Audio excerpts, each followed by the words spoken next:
नमस्कार विद्यार्थी मित्रांनो, आपल्या या YouTube चॅनलवर पुनश्च एकदा आपले स्वागत. आपण इयत्ता 12वीच्या इतिहास विषयातील चौथ्या प्रकरणाचा अभ्यास करीत आहोत. आपल्या या चौथ्या प्रकरणाचे नाव आहे वसाहतवाद आणि मराठे. आजच्या या भागात आपण वसाहतवादी, अफगाणी आणि मराठे यांचे आपापसातील संबंध कसे होते, यांची धोरणे कशी होती एकमेकांच्या विरुद्धची, हे अभ्यासणार आहोत. चला तर मग सुरुवात करूया आजच्या आपल्या घटकाला. आजचा आपला घटक आहे अफगाण आणि मराठे. विद्यार्थी मित्रांनो, सुरुवात करूयात. अफगाण नेमके होते कुठले? अफगाण त्याचं नावातच उत्तर आहे अफगाणिस्तान या प्रांतातले. आता अफगाणिस्तान हा जो प्रांत आहे, जर नकाशात तुम्ही व्यवस्थित पाहिलं तर तुमच्या लक्षात येईल भारताच्या वायव्येला पाकिस्तान आणि त्यापासून थोड्याशा अंतरावर त्याच दिशेला अफगाणिस्तान हा प्रांत आहे. अफगाणिस्तान हा जो प्रदेश आहे हा मुळात ओसाड प्रदेश आहे, वाळवंटी प्रदेश आहे. त्या ठिकाणी जीवन जगणं हे फार हलाखीचं आहे असं म्हणायला हरकत नाही. त्या मानाने तुलनेत भारत हा अतिशय सुंदर, साधन संपत्तीने नटलेला, हिरवागार आणि निसर्ग संपन्न असा सुंदर देश आहे. भारतातल्या 12माही नद्या, भारतातले डोंगर, पर्वत आणि इतर सर्व नैसर्गिक साधन संपत्ती असल्यामुळे भारत हा अफगाणिस्तानपेक्षा अतिशय सुंदर देश आहे आणि सुखी, संपन्न आणि श्रीमंत देश आधीपासूनच आहे. नेमकी हीच गोष्ट या अफगाणी लोकांच्या डोळ्यात खुपत होती. हे जे अफगाणिस्तानातले लोक होते, अफगाण लोक होते, या अफगाणी लोकांना भारतीय संपत्तीचं, भारतीय साधन संपत्तीचं, भारताच्या निसर्गाचं नेहमीच आकर्षण राहिलेलं आहे. आणि म्हणून यांनी वेळोवेळी भारतावर स्वाऱ्या केल्या, भारतावर आक्रमण केली. यापैकी अफगाणिस्तानचा बादशाह असलेल्या अहमद शाह अब्दाली, नाव आपण ऐकलं असेल, अहमद शाह अब्दाली याने भारतावर केलेल्या 5 स्वाऱ्या, 5 आक्रमण प्रसिद्ध आहे. संपत्ती मिळवण्यासाठी वेळोवेळी त्याने भारतावर आक्रमण केली, भारतावर हल्ले केले. भारतातली सोने, नाणे, चांदी, हिरे, जळ, जवाहीर आणि बहुतांश संपत्ती त्याने लुटून आपल्या देशात नेली. पहिल्यांदा स्वारी केली, लुटून नेली. दुसऱ्यांदा स्वारी केले, पुन्हा लुटून नेले. तिसऱ्यांदा स्वारी केली, पुन्हा लुटून नेले. चौथ्यांदा स्वारी केली. मग तुम्ही म्हणाल, याने इतक्या स्वाऱ्या केल्या तर भारतीय लोकांनी प्रतिकार केला नाही का? तर भारतीय लोकांनी सुद्धा प्रतिकार केला. आणि त्यातल्या त्यात मराठ्यांनी तर या अफगाणिस्तानच्या अहमद शाह अब्दाली आणि अफगाणी लोकांच्या विरुद्ध मोठा पराक्रमच दर्शवला. हे नेमकं सगळं कसं घडलं हे आपण आता या व्हिडिओमध्ये अभ्यासणार आहोत. आपण सुरुवात करूयात अहमद शाह अब्दाली याच्या पहिल्या स्वारीपासून. पहिली स्वारी, पहिल्यांदा आक्रमण, इसवी सन 1748. इसवी सन 1748 मध्ये अहमद शाह अब्दाली याने भारतातल्याच त्याच्या काही जाती बांधवांच्या सांगण्यानुसार, त्यांच्या निमंत्रणानुसार भारतावर स्वारी केली. याचं कारण असं होतं, दिल्लीच्या दरबारात जे मुघल होते, या मुघलांचं वर्चस्व 1748 पर्यंत खूप कमी झालं होतं. मुघलांच्या ताब्यात असलेला प्रदेश हा जेमतेम आग्रा, दिल्ली आणि आजूबाजूच्या प्रदेशांपर्यंत मर्यादित राहिला होता. आणि म्हणून मुघलांच्या दरबारात असलेल्या अफगाणी लोकांना नेहमी असं वाटत असे की आपण या मुघल साम्राज्याचे मालक असलो पाहिजेत, आपण हे मुघल साम्राज्याचे सम्राट असले पाहिजेत. आणि म्हणून येथे सम्राट होण्यासाठी, या मुघल साम्राज्याला हरवण्यासाठी वेळोवेळी त्यांनी अफगाणिस्तान मधल्या आपल्या जात बांधवांना निमंत्रित केले. आणि पहिल्या स्वारीच्या वेळेस देखील अहमद शाह अब्दाली या आपल्या जात बांधवाला बंगश नावाच्या या दिल्लीच्या दरबारातील अफगाणीने निमंत्रण दिले आणि या निमंत्रणानुसार अहमद शाह अब्दालीने दिल्लीवर पहिली स्वारी केली.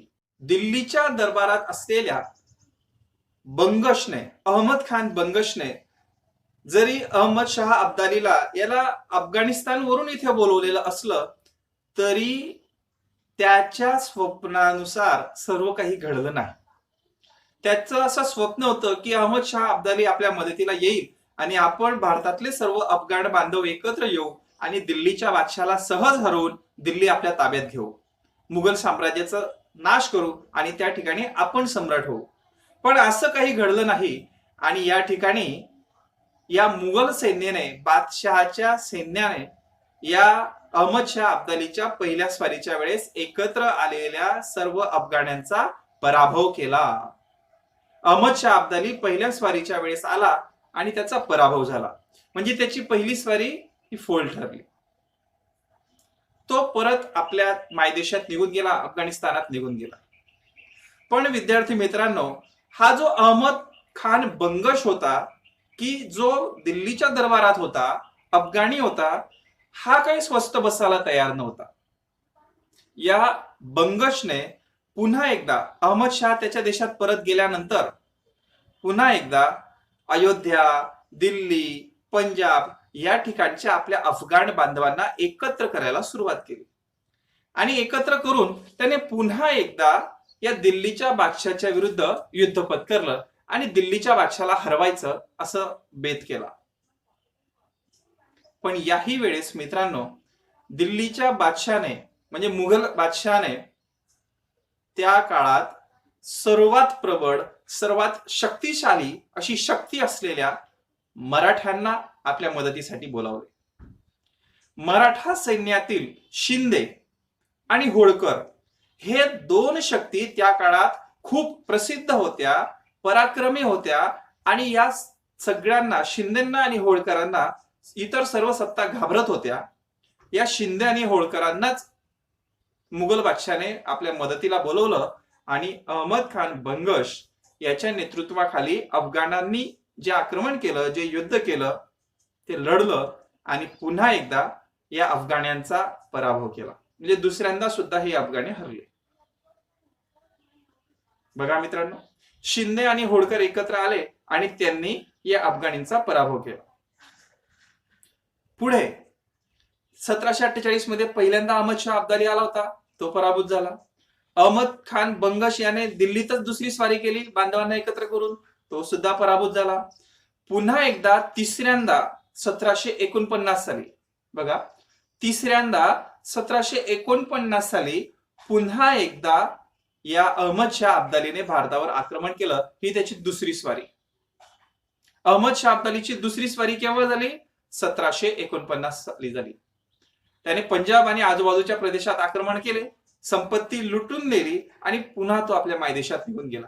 दुसऱ्यांदा त्यांनी ही स्वारी केली आणि तो आपल्या मायदेशात सुद्धा निघून गेला.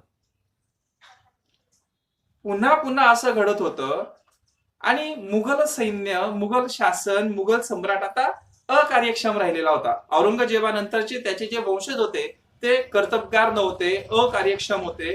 त्यांना स्वतःचं संरक्षण देखील पुरेपूर करता येत नव्हतं आणि वेळोवेळी जर असा अहमद शाह अब्दाली किंवा इतर सैन्य आलं तर ते आपल्याला लुटून देतात आणि म्हणून आपण काहीतरी केलं पाहिजे.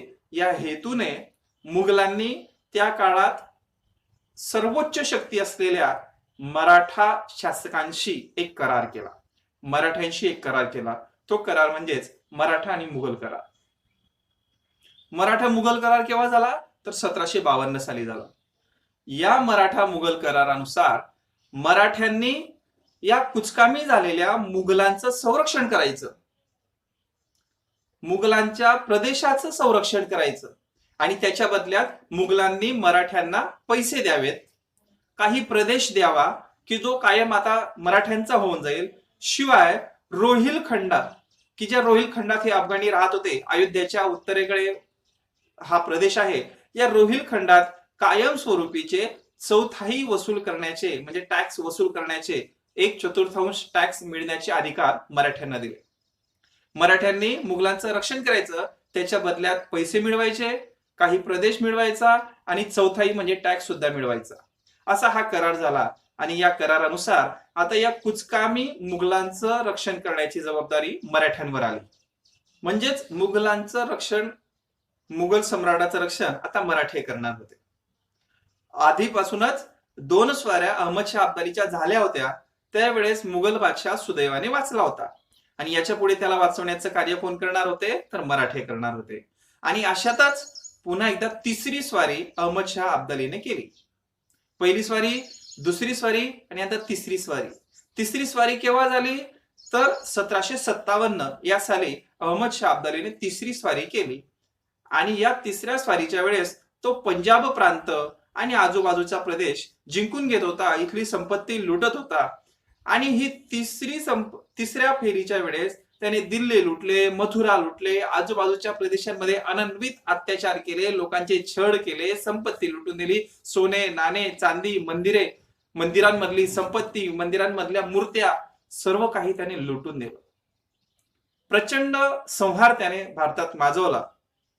आणि हा संहार थांबवण्यासाठी म्हणून त्या काळात मुघल तर काही करू शकत नव्हते, म्हणून मोठी शक्ती असलेल्या मराठ्यांनी आता हा संहार थांबवण्यासाठी पावलं उचलायला सुरुवात केली. आणि तिकडे ज्यावेळेस मथुरेमध्ये हा संहार सुरू होता, त्यावेळेस पुणे या ठिकाणी असलेल्या पेशवाईच्या केंद्राच्या ठिकाणाहून, पुण्याहून मराठे निघाले या अहमद शाह अब्दालीचा सामना करण्यासाठी, त्याला हरवण्यासाठी. पुण्याहून रघुनाथराव पेशवे यांच्या मार्गदर्शनाखाली, यांच्या नेतृत्वाखाली मराठा सैन्य निघालं. आणि मराठा सैन्य पुण्यातून निघून अत्यंत वेगाने पोहोचलं ते दिल्लीपर्यंत.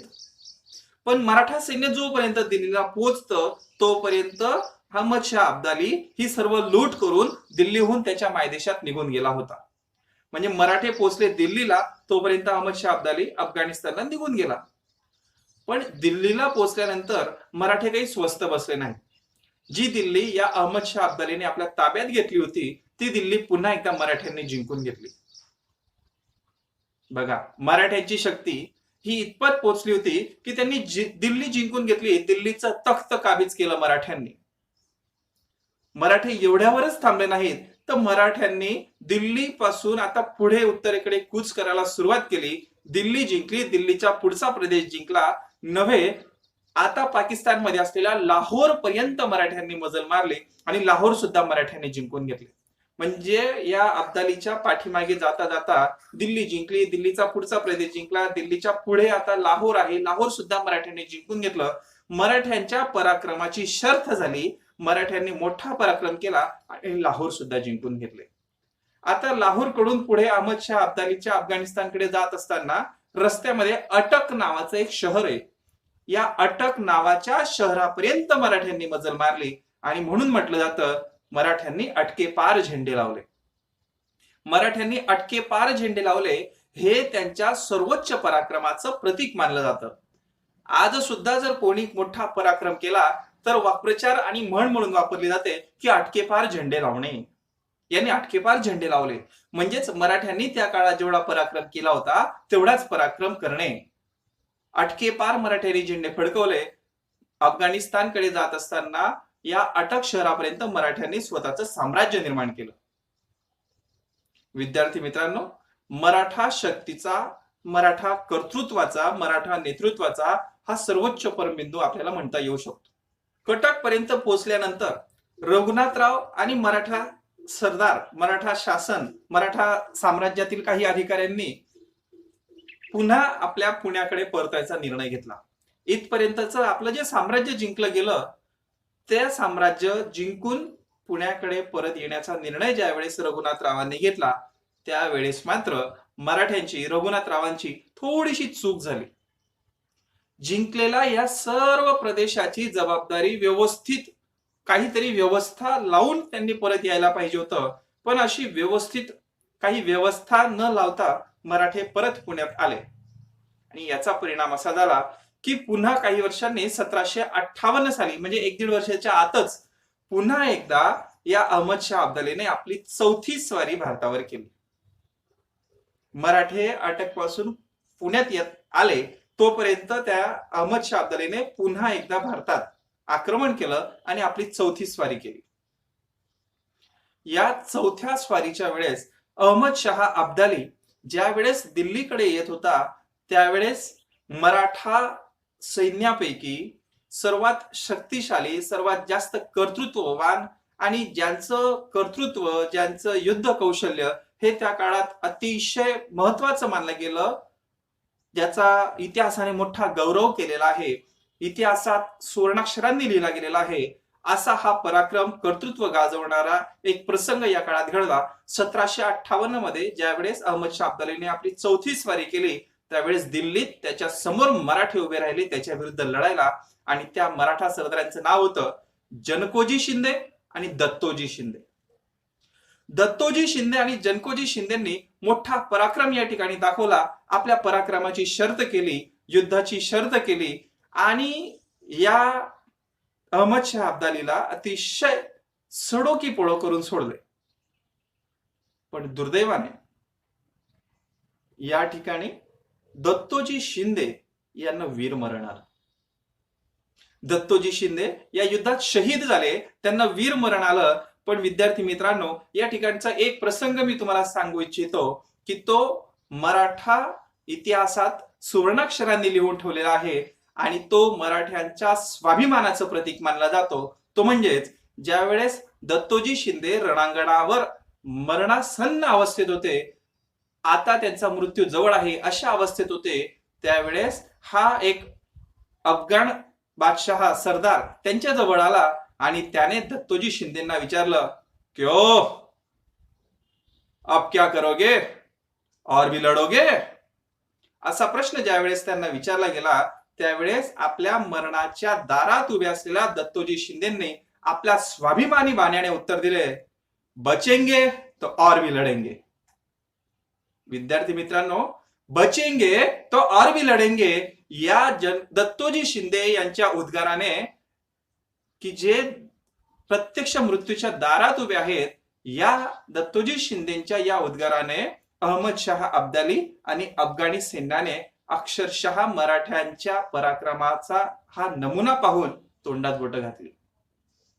म्हणून आज सुद्धा म्हटलं जातं की बचेंगे तो और भी लढेंगे.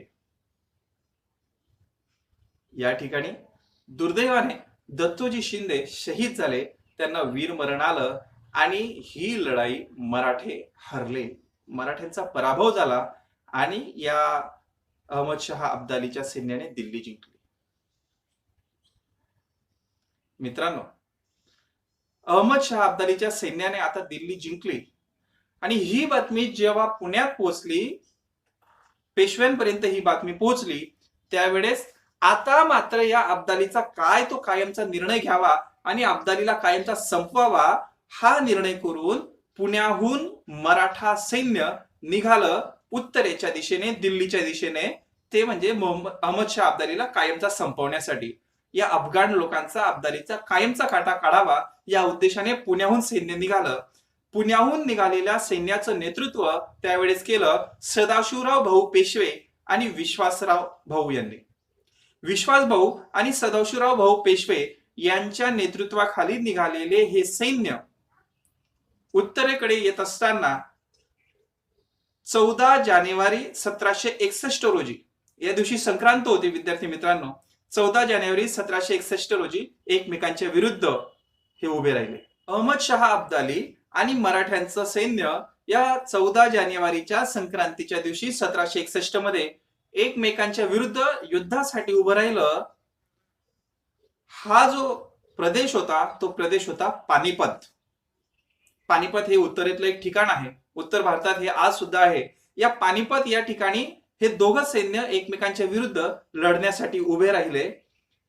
पानिपत याच ठिकाणी याच्या आधी 2 लढाया झाल्या होत्या, आणि म्हणून या 1761च्या वेळेस मराठे आणि अहमद शाह अब्दाली ज्यावेळेस एकमेकांच्या विरुद्ध लढण्यासाठी उभे राहिले, याला म्हणतात पानिपतची तिसरी लढाई, पानिपतचे तिसरं युद्ध.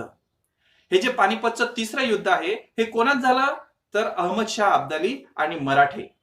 अहमद शाह अब्दाली आणि सदाशिवराव भाऊ पेशवे, विश्वासराव भाऊ पेशवे यांच्या नेतृत्वाखाली असलेल्या मराठ्यांचं हे युद्ध झालं. या युद्धामध्ये परिस्थिती अशी होती मित्रांनो, पुण्याहून उत्तरेकडे पानिपत पर्यंत पोहोचेपर्यंत मराठा सैन्य प्रचंड थकलेलं होतं. मराठा सैन्याचा दररोजचा जेवणाचा जो आपल्या सोबत आणलेली सामुग्री होती ती सामुग्री सुद्धा संपलेली होती, आणि ऐन संक्रांतीच्या दिवशी न जेवता, पोटभर न जेवता, अक्षरशः फक्त गुड आणि पाणी घेऊन हे सर्व सैन्य युद्धात उतरलेलं होतं. पोटात अन्नाचा कण नाही अशा परिस्थितीत शत्रूशी युद्ध करण्यासाठी मराठा सज्ज झाले. आणि 14 जानेवारीच्या दिवशी, संक्रांतीच्या दिवशी नेमकी मराठ्यांवर संक्रांत कोसळली. मराठ्यांनी इतक्या कठीण परिस्थितीत सुद्धा, आपल्या एवढ्या सैन्याला अन्न नसताना सुद्धा मराठ्यांच्या सैन्याने प्रचंड असा पराक्रम दाखवला. सकाळपासून दुपारपर्यंत पानिपत या ठिकाणी अहमदशाह अब्दाली आणि मराठे यांच्यात युद्ध सुरू होतं. दुपारपर्यंत अशी परिस्थिती निर्माण झाली होती की मराठ्यांची बाजू ही वरचढ ठरलेली होती. संध्याकाळपर्यंत जर युद्ध सुरू झालं तर मराठे कुठल्याही परिस्थितीत जिंकतील आणि अहमदशाह अब्दालीचा पराभव होईल, अशी परिस्थिती नेमकी निर्माण झालेली होती. मराठे कोणत्याही क्षणी जिंकणार होते, पण नेमकं दुर्दैव आड आलं. मराठ्यांवर संक्रांत कोसळली आणि अचानक विश्वासराव भाऊ यांना गोळी लागली. विश्वास भाऊंना गोळी लागल्यामुळे ते मृत्युमुखी पडले आणि मराठा सरदारांच्या, मराठा सैन्याच्या लक्षात ही गोष्ट आल्यानंतर त्यांचं मनोबल खचलं आणि हे सैन्य परत फिरायला लागलं, माघारी फिरायला लागलं. सैन्याचं मनोबल खचल्यामुळे अर्धी लढाई मराठा सैनिक त्याच ठिकाणी हरले. आणि पुढच्या काळात अहमदशाह अब्दालीला हे सोपं केलं आणि अहमदशाह अब्दालीने मराठ्यांचा या तिसऱ्या पानिपतच्या युद्धात पराभव केला. तिसरं पानिपतचं युद्ध मराठे हरले. मराठ्यांचा या युद्धात पराभव झाला आणि मराठ्यांनी दाखवलेल्या पराक्रमाची जी पराकाष्ठा होती, मराठ्यांच्या पराक्रमाची या युद्धामध्ये शर्थ झाली. प्रचंड असा पराक्रम मराठ्यांनी दाखवला. हे युद्ध मराठ्यांच्या पराक्रमामुळे गाजलं. जरी मराठे हरलेले असले तरी नंतरच्या काळात अहमदशाह अब्दाली म्हणतो की मराठ्यांचं जे युद्ध कौशल्य होतं, हे युद्ध कौशल्य अतिशय वाखाणण्यासारखं होतं. आणि याच युद्धाचा परिणाम म्हणून काय मित्रांनो, जरी मराठे हरलेले असले, अहमदशाह अब्दाली जिंकला असला, तरी आपल्या मायदेशात परत गेल्यानंतर अहमदशाह अब्दालीने पुन्हा कधी मराठ्यांच्या वाट्याला आणि हिंदुस्थानच्या वाट्याला येण्याची हिंमत केली नाही. एवढा वचक, एवढी जरब या अहमदशाह अब्दालीला बसली होती. मराठा सैन्याने एवढं कर्तृत्व दाखवलं होतं, एवढी चांगली युद्ध कौशल्य, युद्ध नीती त्यांनी वापरली होती. पुन्हा कधी अहमदशाह अब्दाली मराठ्यांच्या आणि हिंदुस्थानच्या वाट्याला आला नाही. अहमदशाह अब्दालीने मराठ्यांच्या या युद्ध कौशल्याचा आणि त्यांच्या पराक्रमाचा गौरव आपल्या मायदेशात केला. शत्रूने यांचा गौरव करणे, याच्यातच त्यांच्या कार्याचं महत्व आपल्याला दिसून येतं. विद्यार्थी मित्रांनो, या तिसऱ्या युद्धामध्ये मराठे हरले, अहमदशाह अब्दाली जिंकला. तो सर्व संपत्ती घेऊन आपल्या मायदेशात गेला, पण पुन्हा कधी मायदेशातून भारताकडे आला नाही. दिल्लीचं तख्त त्याने जिंकून घेतलं, दिल्लीचा कारभार तो आता पाहू लागला, पण जास्तीत जास्त फार तर 2च महिने त्याला दिल्ली सांभाळता आली. त्याला दिल्ली मानवली नाही, दिल्लीचं राजकारण करता आलं नाही आणि 2 महिन्यात तो दिल्ली सोडून पुन्हा एकदा आपल्या मायदेशात निघून गेला. म्हणजे युद्ध जिंकल्यानंतर सुद्धा दिल्ली त्याने आपल्या ताब्यात ठेवली नाही. अहमदशाह अब्दाली पानिपतच्या युद्धानंतर आपल्या मायदेशी निघून गेला. अहमदशाह अब्दाली आपल्या मायदेशात गेला, पण याच वेळेस या पानिपतच्या रणांगणावरून पुण्याला जो निरोप पोहोचला की मराठ्यांचा पराभव झाला, हा निरोप ज्यावेळेस पोहोचला त्यावेळेस त्या पत्रामध्ये पानिपतच्या रणांगणावर झालेल्या नरसंहाराविषयी, पानिपतच्या रणांगणावर झालेल्या मराठ्यांच्या मृत्यूविषयी जो निरोप होता, तो मनाला भिडणारा होता, हृदय हेलावून टाकणारा होता. या संदेशात असं म्हटलं होतं की 2 मोती गळाली, मोते असं म्हटलं जातं, 2 मोते गळाली, 2 महत्वाची मोती माळेतनं निखळून पडावेत, तशी 2 मोती मराठ्यांनी गमावली. हे 2 मोती कोण असतील तर विश्वासराव भाऊ आणि सदाशिवराव भाऊ. पुढचं वाक्य होतं, 2 मोते गळाली, 27 मोहरा गेल्या. 27 मोठे मराठा सरदारांचं पतन झालं, त्यांना वीर मरण आलं. 27 मोहरा गेल्या, महत्वाचे सरदार गेले, महत्वाचे सेनापती यांचं निधन झालं. 2 मोते गळाली, 27 मोहरा गेल्या आणि चांदीची आणि तांब्याची किती नाणी गेली याची गणनाच नाही. चांदीची आणि तांब्याची नाणी म्हणजे प्रत्यक्ष रणांगणावर लढत असणारे मराठा सैनिक ते किती मृत्युमुखी पडले याची गणनाच करता आली नाही. एवढा मोठा नरसंहार या पानिपतच्या युद्धाने झाला. या पानिपतच्या युद्धाने अहमदशाह अब्दाली तर कायमचा गेलाच, पण मराठ्यांचा सुद्धा प्रचंड प्रमाणात नरसंहार झाला. विद्यार्थी मित्रांनो, हे पानिपतचं युद्ध मराठ्यांना का लढावं लागलं असेल? तर याच्या मागची मराठ्यांची भूमिका लक्षात घेणं महत्वाचं ठरतं. ते म्हणजेच मराठ्यांच्या मनात असलेली भूमिका, ती म्हणजेच राष्ट्रीयत्वाची भावना. आपला भारत, आपली लोक आणि आपल्या लोकांसाठी, आपल्या भारतासाठी आपण लढायचं. आपण भारतात जे आहेत, मुघल असतील, मराठा असतील, होळकर असतील, हे जे आहेत, या सर्व हिंदुस्थानातील सैन्याने, शक्तींनी एकत्र यावे आणि परदेशातून येणाऱ्या शक्तींच्या विरुद्ध लढावं. यावेळेस मुघल किंवा मराठा हे एकत्र येणं अपेक्षित होतं, राष्ट्रीयत्वाची भावना ठेवणं अपेक्षित होतं आणि परकीय सत्तेविरुद्ध, अब्दाली विरुद्ध लढणं महत्वाचं होतं. ही राष्ट्रीयत्वाची भावना मराठ्यांनी जोपासली आणि म्हणून ते उत्तरेकडे चालून गेले आणि या युद्धाला सामोरे गेले. विद्यार्थी मित्रांनो, या पानिपतच्या युद्धानंतर मराठे आणि अफगाण किंवा इतर जे वसाहतवादी धोरण अवलंबणाऱ्या शक्ती होत्या, देशांच्या विचारसरणी होत्या, यांच्या विरुद्ध मराठ्यांनी कसं तोंड दिलं याविषयी सर्व गोष्टी आता आपल्या लक्षात आल्या असतील. मराठ्यांनी इंग्रजांच्या विरुद्ध तोंड दिलं, मराठ्यांनी पोर्तुगीजांच्या विरुद्ध तोंड दिलं, मराठ्यांनी डचांच्या विरुद्ध तोंड दिलं, मराठ्यांनी सिद्धीला तोंड दिलं, मराठ्यांनी अफगाणाच्या लोकांना सुद्धा पराभूत केलं, अफगाणी लोकांना सुद्धा तोंड दिलं. म्हणजेच एकूण वसाहतवादी विचारसरणीच्या विरुद्ध मराठ्यांनी शेवटपर्यंत लढा दिला, हे आपण या ठिकाणी अभ्यासलो. मित्रांनो, 1818 मध्ये मराठेशाहीचा अस्त झाला आणि पुढच्या काळामध्ये संबंध हिंदुस्थानावर इंग्रजांनी पुढे 150 वर्ष राज्य केलं, हे आपण सारे जाणतोच. पुढच्या प्रकरणामध्ये आता आपण इंग्रजांच्या या भारतीयच्या राज्यकारभाराविषयी आणि भारतीय लोकांमध्ये झालेल्या चळवळींविषयी अभ्यास करणार आहोत. या ठिकाणी हे 4थं प्रकरण आपलं संपलेलं आहे. मला असं वाटतं हे प्रकरण आपल्या पूर्ण लक्षात आलं असेल. विद्यार्थी मित्रांनो, काही अडचण असेल, काही शंका असतील तर नक्की विचारा. हे प्रकरण एकदा दोनदा पुन्हा वाचा, अभ्यास करा आणि यश मिळवा. अभ्यासासाठी तुम्हाला खूप खूप शुभेच्छा. Wish you all the best. आपलं हे चॅनल लाईक करा, कमेंट करा, शेअर करा आणि सबस्क्राईब करायला अजिबात विसरू नका. मित्रांनो, घरीच राहा आणि सुरक्षित राहा. नमस्कार.